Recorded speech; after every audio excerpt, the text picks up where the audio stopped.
Dozens of Catholic theologians and scholars from around the world have written to Pope Francis accusing him of causing theological errors.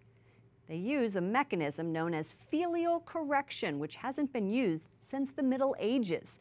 This group is demanding the pontiff clarify parts of Amoris Laetitia, or the Joy of Love. It's the document he issued last year on marriage and family life. The letter begins, quote, "With profound grief, but moved by fidelity to our Lord Jesus Christ, by love for the Church and for the papacy, and by filial devotion toward yourself, we are compelled to address a correction to your holiness." Juliet Linley is EWTN News Nightly's Vatican correspondent. She joins us from Rome. Juliet, what is the problem according to these scholars? What are they asking for? Okay, these 60-plus scholars, lay people as well as clergymen, are asking for corrections to the alleged mistakes that they say the pontiff made in Amoris Laetitia. They're asking for clarification.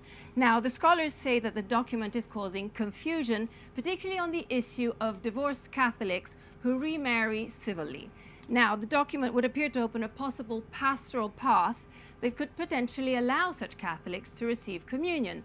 Now, as we know, if you have divorced and you're Catholic and you have not had your marriage annulled and you choose to remarry civilly, you are committing adultery and therefore you cannot receive Holy Communion.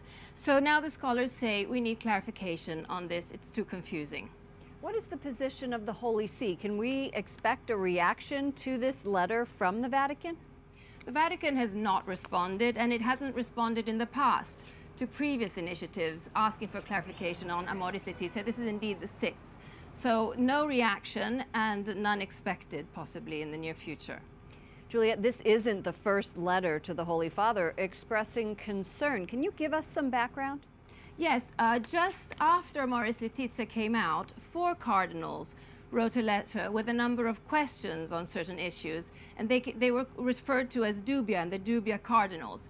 There was no response from the Pope, and indeed it cannot be denied that there is a certain undercurrent of concern amongst Catholics who are conservatives, but there has been no reaction from the Vatican. Okay, thank you so much, Juliet Linley, EWTN News Nightly Vatican correspondent. Thank you, Lauren.